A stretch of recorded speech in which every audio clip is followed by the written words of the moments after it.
A traição muitas vezes se esconde sob o manto do cuidado e do dever familiar. Nesta história, o que parecia ser um castigo cruel, ser excluída de uma viagem luxuosa para cuidar de uma idosa supostamente senil, torna-se o estopim para uma revelação devastadora. Enquanto o sol brilha nas areias do Guarujá para uns, a sombra de um segredo guardado por anos começa a se dissipar em uma sala de estar silenciosa na capital paulista, revelando que a verdadeira herança não está no dinheiro, mas na justiça. Antes de começarmos essa história incrível, não se esqueça de curtir o vídeo, se inscrever no canal e contar pra gente nos comentários de onde você está ouvindo essa história. O teto de gesso trabalhado do nosso antigo apartamento no bairro de Higienópolis parecia desabar sobre mim naquela tarde sufocante de domingo. O sol de São Paulo entrava pelas janelas amplas, iluminando as partículas de poeira que dançavam no ar, mas o clima lá dentro era de um inverno rigoroso. Éramos 12 pessoas distribuídas pela sala de estar, tios que eu mal via, primos que só apareciam em datas festivas e, no centro de tudo, a figura imponente de Valéria, minha madrasta. O cheiro de café recém-passado misturava-se ao perfume floral excessivamente doce dela, criando uma fragrância que me causava náuseas. Eu sentia o tecido áspero do sofá de linho sob minhas coxas, o coração batendo em um ritmo irregular de ansiedade. Estávamos ali para planejar a tradicional viagem de final de ano da família para o Guarujá, um ritual que mantínhamos desde que meu avô era vivo. Valéria limpou a garganta, um som seco que interrompeu a conversa paralela entre meus primos Priscila e Gustavo. Ela ajustou o bracelete de ouro no pulso com um movimento calculado.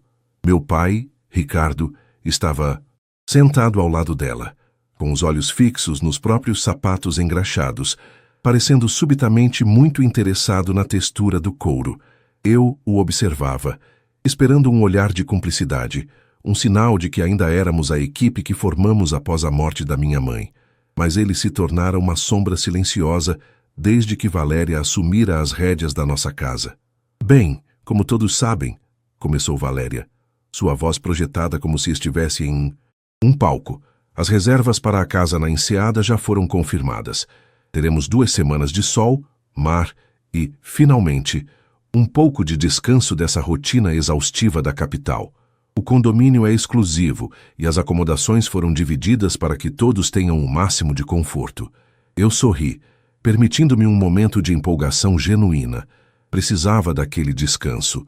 O último ano na faculdade de arquitetura tinha me drenado as energias e a convivência sob o mesmo teto que Valéria era um exercício diário de paciência e resiliência. Eu já conseguia sentir o cheiro da maresia e o toque da areia úmida nos pés. Mal posso esperar pelas nossas férias no Guarujá, eu disse, quebrando meu próprio silêncio. Minha voz soou mais alta do que eu pretendia, reverberando pelas paredes de pé direito alto da sala. O silêncio que se seguiu foi cortante. Valéria virou o rosto lentamente em minha direção, arqueando uma sobrancelha perfeitamente desenhada. Priscila e Gustavo trocaram olhares rápidos e sorrisos contidos.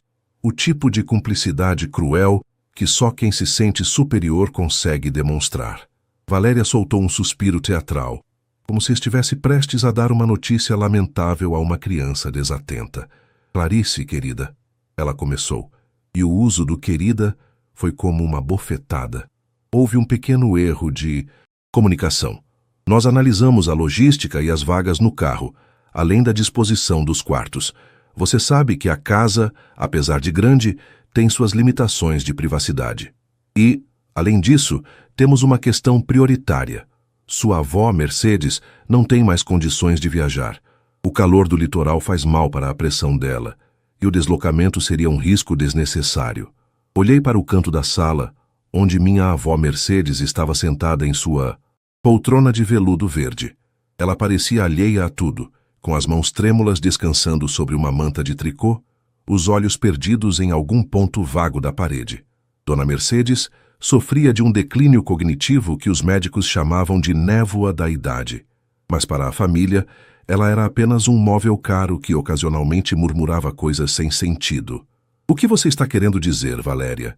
Perguntei, sentindo um nó se formar na minha garganta. Estou dizendo que você não faz parte do grupo desta vez, Clarice. Você vai ficar para trás. Precisa cuidar da sua avó. Alguém tem que garantir que ela tome os remédios na hora certa e que a casa permaneça em ordem enquanto os funcionários estiverem de folga. É um sacrifício pequeno pela família, não acha? Afinal, você sempre diz que a ama tanto. Senti o sangue fugir do meu rosto. Olhei para o meu pai, implorando, silenciosamente, que ele interviesse, que dissesse que aquilo era um absurdo, que poderíamos contratar uma enfermeira temporária como sempre fazíamos. Mas Ricardo continuou imóvel. O silêncio dele foi a maior traição que eu já experimentara.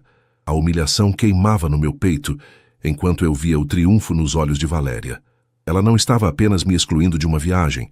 Ela estava me marcando como a serva da família, a pessoa descartável que deveria ser deixada para trás com as sobras e as obrigações. Tudo bem, respondi. Minha voz agora baixa, quase um sussurro, mas carregada de uma determinação que eu nem sabia que possuía. Eu fico. Se é isso que a família decidiu, eu cuido da vovó. O resto da reunião foi um borrão de risadas e detalhes sobre churrascos e passeios de lancha que eu não veria. Quando os parentes finalmente se retiraram e o som do elevador ecoou no corredor, Valéria passou por mim, batendo levemente no meu ombro com a mão fria. É o melhor para todos, acredite, ela disse antes de se retirar para o quarto.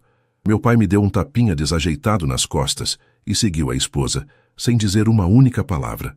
Fiquei sozinha na sala com Dona Mercedes. O crepúsculo começava a pintar o céu de São Paulo com tons de laranja e roxo. Aproximei-me da poltrona dela e me ajoelhei no tapete, sentindo o cansaço emocional me atingir como uma onda. Peguei sua mão pequena e gelada entre as minhas. Vai ficar tudo bem, vovó, eu disse, as lágrimas finalmente rolando pelo meu rosto. Pelo menos vamos ter paz aqui, só nós duas. Eles vão para o Guarujá e nos deixam em paz. Foi então que senti um aperto firme na minha mão. Um aperto que não condizia com a fragilidade de Mercedes. Olhei para cima e vi que os olhos dela, que antes vagos e distantes, estavam agora focados em mim com uma lucidez aterradora. Ela se inclinou para a frente, o movimento sendo acompanhado pelo leve rangido da poltrona. O cheiro de lavanda e talco que sempre a acompanhava pareceu se intensificar. Ela trouxe meu rosto para perto do dela, e sua voz, embora baixa, era clara como um sino, sem rastro algum da confusão mental que ela exibia há meses. Deixe-os ir, Clarice. Ela sussurrou, o hálito quente contra meu ouvido. Deixe-os ir e celebrar sobre o que eles acham que já conquistaram. Valéria acha que sou uma velha senil, e seu pai esqueceu de quem realmente construiu este império. Eu prendi a respiração, o coração disparado. Mercedes estreitou os olhos, um brilho de astúcia que eu lembrava da minha infância, atravessando suas íris acinzentadas. Ele vai tentar vender as fazendas enquanto estiverem lá embaixo. Ele e ela já assinaram papéis falsos. Mas eles não sabem de tudo, minha menina. Eles acham que o que sobrou está nas mãos deles, mas eu guardei o verdadeiro segredo onde o sol não alcança. Eles estão indo para o mar, mas é aqui que a tempestade vai começar. Você vai me ajudar a derrubar esse castelo de cartas? Eu pisquei, atônita. Minha avó não era uma vítima indefesa da idade. Ela era uma espectadora silenciosa, que estivera coletando munição todo esse tempo. O plano de vingança não era apenas meu. Ele fora gestado no silêncio daquela poltrona verde por anos.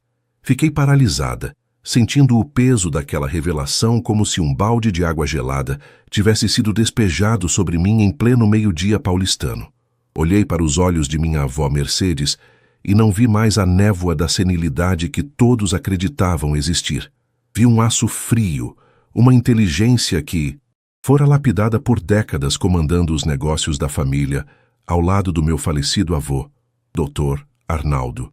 O tremor em suas mãos havia cessado momentaneamente, substituído por um aperto firme e possessivo no meu braço. O silêncio no apartamento de Higienópolis era agora preenchido apenas pelo tic-tac rítmico do relógio de carrilhão na parede e pelo som abafado do trânsito na Avenida Angélica, lá embaixo. Vovó, você... As palavras tropeçavam na minha língua, secas e incrédulas. Você está bem esse tempo todo? Todo esse teatro? Os esquecimentos, a confusão com os nomes, foi tudo mentira? Mercedes soltou um riso curto, um som seco que não chegava a ser alegre. Ela se recostou na poltrona de veludo, ajeitando a manta sobre os joelhos com uma elegância que eu não via há anos. O cheiro de lavanda que a cercava parecia agora o perfume de uma estrategista. Não mais. O de uma idosa fragilizada.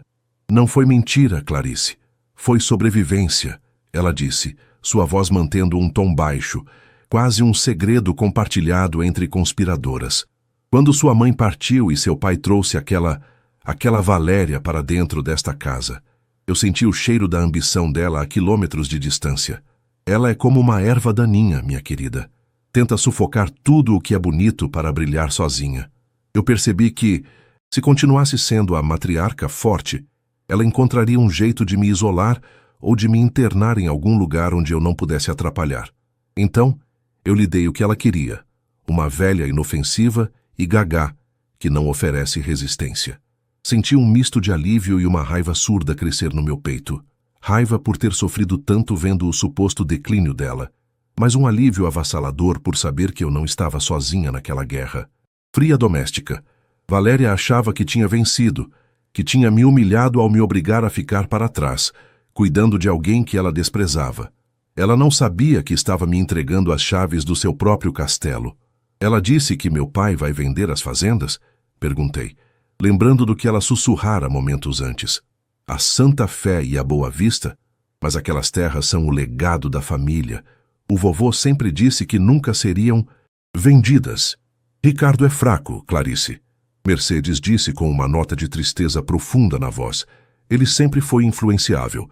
Valéria o convenceu de que o agronegócio é um risco, que o futuro está em investimentos imobiliários que ela mesma gerencia.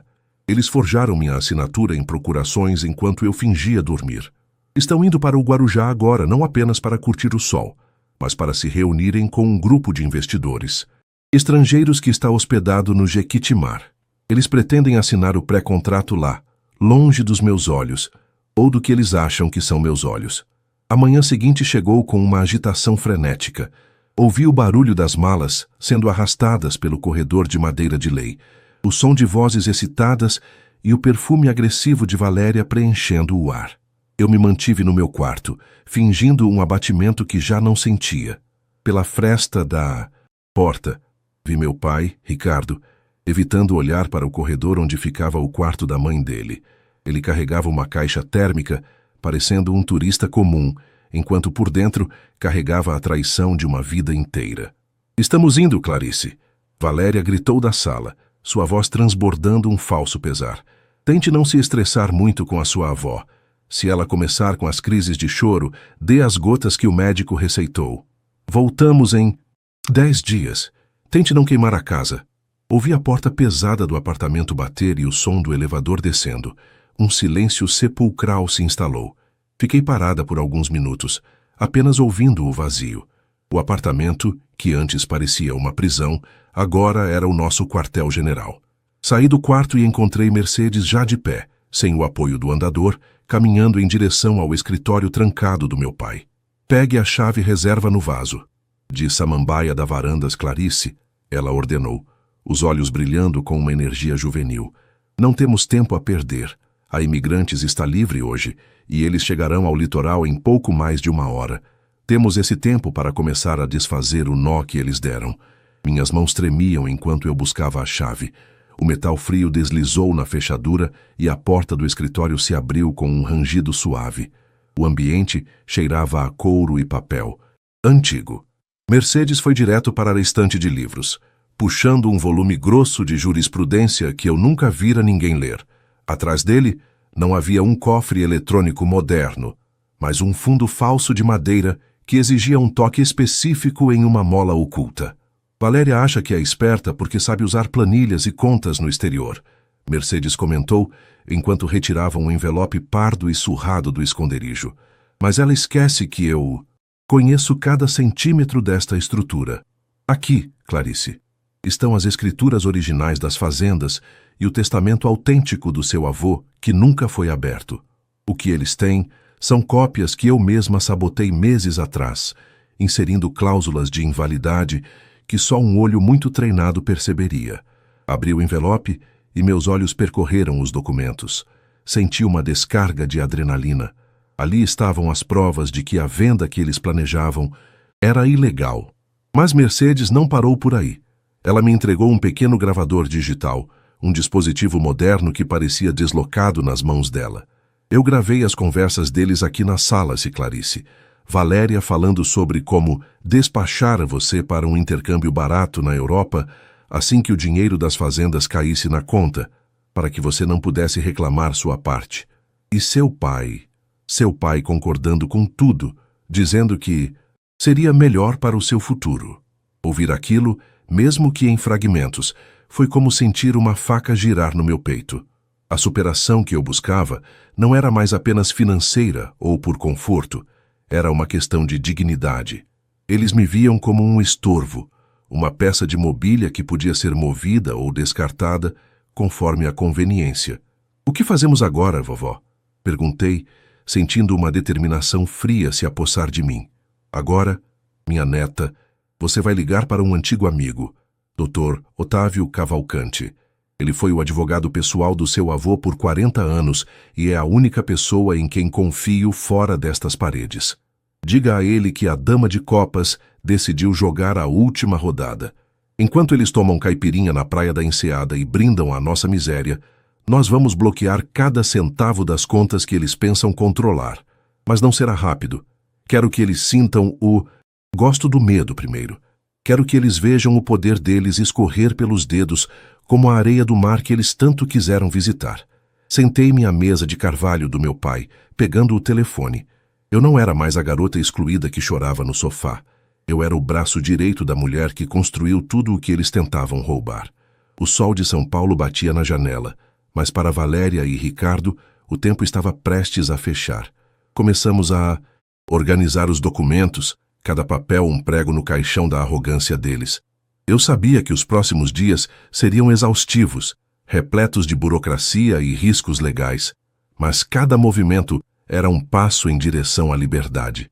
O som do telefone chamando parecia ecoar por todo o apartamento vazio, um ruído persistente que competia com o zumbido suave do ar-condicionado central que eu acabara de ligar.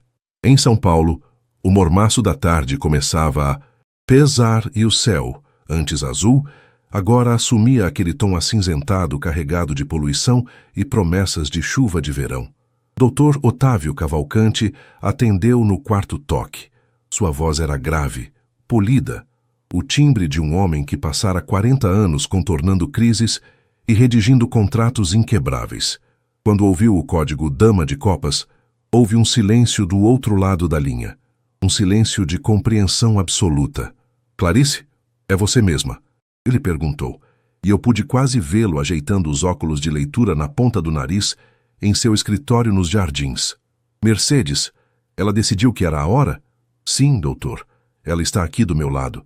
E ela nunca esteve tão lúcida", respondi, olhando para minha avó que agora examinava uma das pastas com uma lupa, a postura ereta, como se estivesse prestes a presidir uma reunião de diretoria. "Precisamos que o senhor venha até aqui. Temos documentos que não deveriam existir e gravações que vão mudar o destino das fazendas Santa Fé e Boa Vista." 2 horas depois, o Dr. Otávio atravessava a porta dupla de jacarandá do nosso hall de entrada. Ele trazia consigo o cheiro de couro antigo e tabaco de cachimbo, uma fragrância que me remetia instantaneamente à minha infância, quando eu brincava sob a mesa de carvalho, enquanto ele e meu avô decidiam o futuro de milhares de hectares de terra. Ele não perdeu tempo com amenidades excessivas. Sentou-se à mesa da sala de jantar, abriu sua pasta de couro legítimo e começou a organizar o caos de papéis que havíamos retirado do esconderijo. "O que temos aqui é uma fraude de execução primária, mas perigosamente bem amarrada", explicou Otávio, passando os dedos ruidosos pelas folhas de papel ao maço e pelas cópias autenticadas. Valéria e seu pai usaram uma procuração datada de 3 anos atrás, quando sua avó teve aquela breve internação por pneumonia. Eles inseriram cláusulas de plenos poderes que Mercedes nunca teria assinado em sã consciência. Se eles assinarem o pré-contrato no Guarujá hoje, como planejam, será um pesadelo jurídico para reverter. Eu sentia um aperto no peito a cada palavra. A traição de Ricardo, meu próprio pai, ganhava contornos legais e frios. Eu me lembrava dele, sorrindo para mim no café da manhã, perguntando sobre minhas provas na faculdade, enquanto, pelas minhas costas, ele planejava me deserdar e vender a história da nossa família para satisfazer os caprichos de uma mulher que só via cifrões onde nós víamos raízes. Eles acham que eu sou uma casca vazia, Otávio. Mercedes interveio, sua voz cortando o ambiente com uma autoridade que me fazia arrepiar. Eles me deram sedativos leves, misturados ao chá por meses. Clarice me salvou sem saber, quando insistiu em trocar minhas infusões por ervas naturais que ela mesma comprava. A névoa se dissipou, mas eu continuei fingindo. Queria ver até onde a ganância de Ricardo chegaria, e ele chegou ao fundo do poço. Passamos o restante da tarde mergulhados em uma estratégia de contra-ataque. O plano era cirúrgico. Enquanto Valéria e Ricardo desfrutavam de lagostas e espumante em um restaurante de luxo na beira-mar, nós estávamos acionando um bloqueio judicial preventivo nas matrículas das fazendas. Mas Mercedes queria mais. Ela não queria apenas parar a venda, ela queria o payoff emocional, a queda pública da máscara de santidade de Valéria. Clarice, use aquele seu computador, Mercedes ordenou, apontando para o meu notebook. Quero que você acesse as contas que seu avô deixou em seu nome, aquelas que seu pai pensa que estão bloqueadas por causa da sua idade. Você já tem 21 anos. A emancipação financeira automática aconteceu no mês passado. Eles foram tão negligentes que nem conferiram o calendário. Com as mãos trêmulas, acessei o portal do banco. O saldo que apareceu na tela me fez perder o fôlego por um segundo. Não era apenas dinheiro. Era o combustível para a nossa justiça. Com a orientação de Dr. Otávio, transferi os fundos necessários para uma conta de custódia judicial e emitimos uma notificação extrajudicial eletrônica de urgência, enviada diretamente para o e-mail do grupo de investidores que estava com eles no Guarujá. A sensação de poder era inebriante, mas vinha acompanhada de uma náusea persistente. Eu estava destruindo a vida financeira do meu pai, mas ele já havia destruído a nossa conexão emocional há muito tempo. Por volta das 7 da noite, enquanto a chuva finalmente desabava sobre São Paulo, batendo com força contra as vidraças e abafando o som da cidade, o celular de Mercedes tocou. Era Valéria. Coloque no viva voz, sussurrou Otávio, preparando um gravador. Mercedes? A voz de Valéria veio carregada de um ruído de fundo. Música lounge, risadas distantes e o som inconfundível das ondas quebrando na areia. Ela parecia estar em êxtase. Só liguei para avisar que a Clarice deve estar sendo uma ótima companhia. O jantar aqui no hotel está divino. Ricardo mandou um beijo, mas ele está ocupado, conversando com os novos amigos de negócios. Como você está se sentindo, querida? Tomou o seu remedinho? Olhei para minha avó. Ela sorriu para mim, um sorriso que continha séculos de astúcia. Estou me sentindo maravilhosamente bem, Valéria. Mercedes respondeu, sua voz perfeitamente modulada no tom de velhinha confusa. O remédio fez um efeito inesperado hoje. Sinto como se tivesse acordado de um longo sono. E sabe o que é mais curioso? Eu sonhei com o Arnaldo. Ele me disse para conferir o cartório de registro de imóveis de São Paulo. Ele sempre foi tão zeloso com as terras, não é? Houve um silêncio súbito do outro lado da linha. O som das ondas pareceu ficar mais alto, como se Valéria tivesse se afastado da mesa para ouvir. Melhor, do que você está falando, Mercedes? O tom de Valéria mudou instantaneamente, perdendo a doçura falsa e tornando-se agudo, defensivo. Você deve estar delirando de novo. Vá deitar. Clarice, Clarice, você está ouvindo? Tire o telefone dela. Eu peguei o aparelho das mãos da minha avó, sentindo o calor do plástico contra minha palma. Minha voz saiu firme, sem um pingo de hesitação. Ela não está delirando, Valéria. E eu não vou tirar o telefone de ninguém. Na verdade, sugiro que você e meu pai chequem seus e-mails agora mesmo. E talvez as notificações do banco. O Dr. Otávio está aqui conosco e ele tem algumas novidades sobre a validade das procurações que vocês andaram usando. Aproveitem o jantar, porque pode ser o último que vocês conseguem pagar com o crédito da família. Desliguei antes que ela pudesse responder. A sala ficou em silêncio absoluto, exceto pelo som da chuva torrencial lá fora.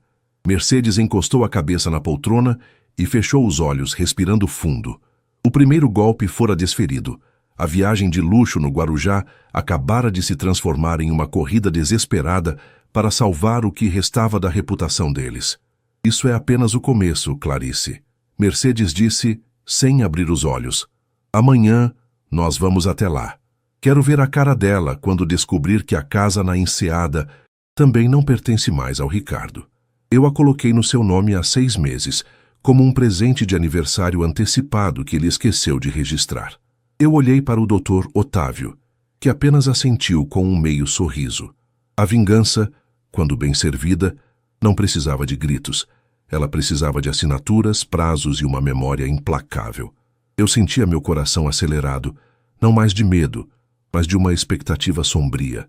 A menina que, fora excluída da viagem, estava prestes a aparecer para cobrar a conta. A rodovia dos imigrantes estendia-se diante de nós como uma fita de asfalto negro, cortando o verde exuberante da Serra do Mar. O Dr. Otávio dirigia seu sedã alemão com uma precisão cirúrgica, enquanto o ar-condicionado mantinha a cabine em uma temperatura agradável, ignorando o bafo quente que subia do asfalto lá fora. No banco de trás, minha avó Mercedes estava impecável. Ela havia trocado os trajes de moletom e a manta de tricô por um conjunto de linho pérola e um colar de pérolas legítimas que pertencera à sua mãe. Seus cabelos estavam presos em um coque elegante e ela usava um batom suave que realçava a determinação em seus lábios. Ela não era mais a vovó Mercedes, que precisava ser lembrada de tomar banho. Ela era a matriarca dos Alcântara, pronta para retomar o que era seu por direito. Eu olhava pela janela, observando os túneis passarem e a paisagem mudar drasticamente, conforme descíamos em direção ao nível do mar. Meu estômago estava contraído, uma mistura de náusea e euforia. O cheiro de maresia e combustível queimado começou a invadir a cabine conforme nos aproximávamos da Baixada Santista. O céu sobre o Guarujá estava de um azul cobalto profundo, sem uma única nuvem para oferecer sombra. Era o cenário perfeito para um desfecho que eles nunca viram chegar. Clarice, respire, Mercedes disse, colocando sua mão firme sobre a minha. Você não é mais a menina que eles tentaram esconder no fundo de um apartamento escuro. Hoje, você é a dona da voz que vai ditar as regras. Lembre-se, o medo deles é a sua maior ferramenta. Entramos no condomínio de luxo na Praia da Enseada por volta das 11 da manhã. O segurança na guarita hesitou ao ver o carro, mas, assim que o Dr. Otávio baixou o vidro e eu mostrei o documento de identidade, ele rapidamente abriu os portões automáticos. A casa, uma construção modernista de vidro e concreto aparente, erguia-se diante de nós, cercada por palmeiras imperiais e uma piscina de borda infinita, que parecia se fundir com o Oceano Atlântico. O som de uma música lounge suave flutuava no ar, acompanhado pelo barulho rítmico das ondas quebrando na areia a poucos metros dali. Descemos do carro. O calor úmido do litoral nos atingiu como uma parede física, mas Mercedes nem sequer piscou. Caminhamos em direção à área gourmet, onde o cenário era exatamente como eu imaginei.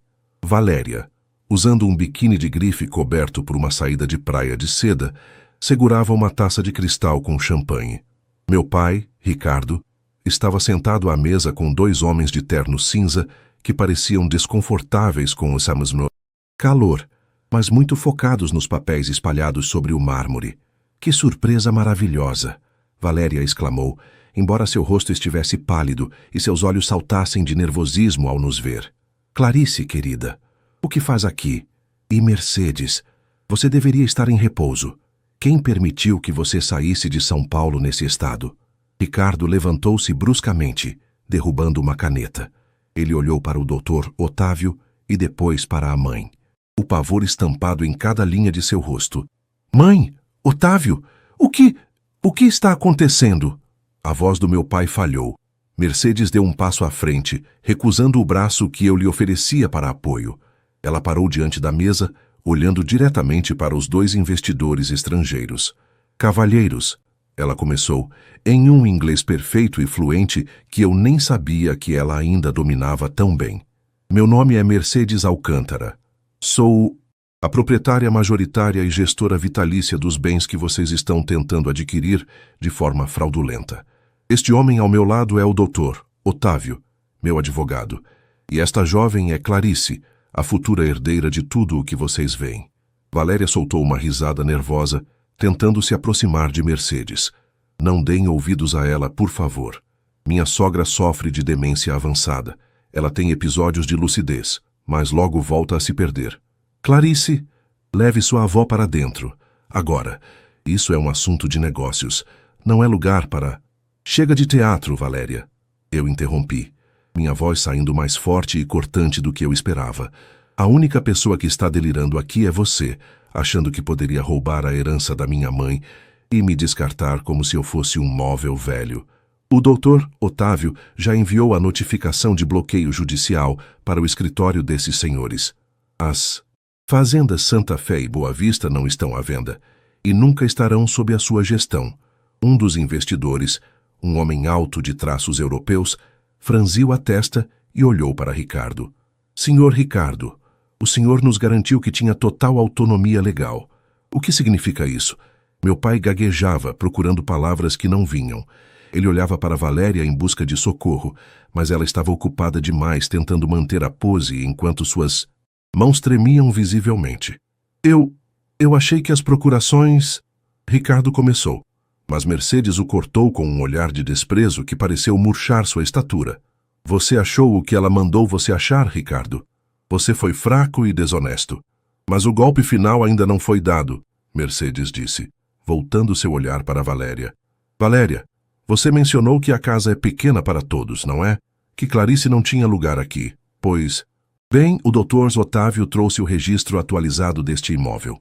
O advogado abriu a pasta e retirou um documento oficial, entregando-o a Valéria. Ela leu rapidamente, seus olhos correndo pelas linhas, enquanto a cor fugia completamente de seu rosto. Isso não pode ser real. Ricardo, você disse que a casa estava no seu nome. Valéria gritou, a voz subindo de tom até se tornar um guincho. A casa foi comprada com o usufruto da minha mãe, mas a propriedade plena foi transferida para a Clarice no ano passado. Meu pai sussurrou, a cabeça baixa em sinal de derrota total. Eu esqueci. Eu assinei os papéis quando a Mercedes disse que era para diminuir o imposto de sucessão. Eu não prestei atenção. Eu dei um passo à frente, sentindo uma satisfação fria e purificadora percorrer minhas veias. Valéria, você tem exatamente 2 horas para pegar suas coisas e sair. Da minha casa. A segurança do condomínio já foi informada de que você e os seus convidados não são mais bem-vindos. Quanto a você, pai, olhei para o homem que me dera a vida, mas que falhara em me dar proteção. A vovó vai decidir o que fazer com você. Mas de uma coisa eu tenho certeza, você nunca mais vai tomar uma decisão sobre um único centavo da nossa família. Os investidores recolheram suas pastas e saíram em silêncio, sem olhar para trás. Valéria começou a gritar, proferindo insultos e ameaças vazias, mas Dr. Otávio apenas sinalizou para os seguranças particulares que havíamos contratado e que aguardavam no portão. O show de horrores dela terminou com ela sendo escoltada para fora, carregando apenas uma mala de mão, enquanto seus saltos altos faziam um barulho patético no cascalho da entrada. Quando o silêncio finalmente retornou, quebrado apenas pelo som reconfortante do mar, Mercedes sentou-se em uma das espreguiçadeiras. Ela fechou os olhos e respirou o ar salgado, um sorriso de paz no rosto. Eu me sentei ao lado dela, sentindo o sol aquecer minha pele. A vingança não tinha o gosto amargo que eu temia, tinha o gosto da liberdade. Agora, minha Clarice, Mercedes disse, abrindo um olho e piscando para mim, acho que podemos finalmente aproveitar as férias. Peça para alguém trazer um suco de frutas frescas e coloque aquela música que sua mãe gostava. O Guarujá nunca esteve tão bonito. Eu olhei para o horizonte, onde o mar se encontrava com o céu. A jornada fora dura, as traições foram profundas, mas ali, com minha avó ao meu lado, eu sabia que tínhamos construído algo inquebrável. O Império Alcântara continuava de pé, mas agora sob uma nova gestão, a de quem conhece o valor da lealdade e o preço da justiça. Sorri, sentindo que o futuro, finalmente, me pertencia por inteiro.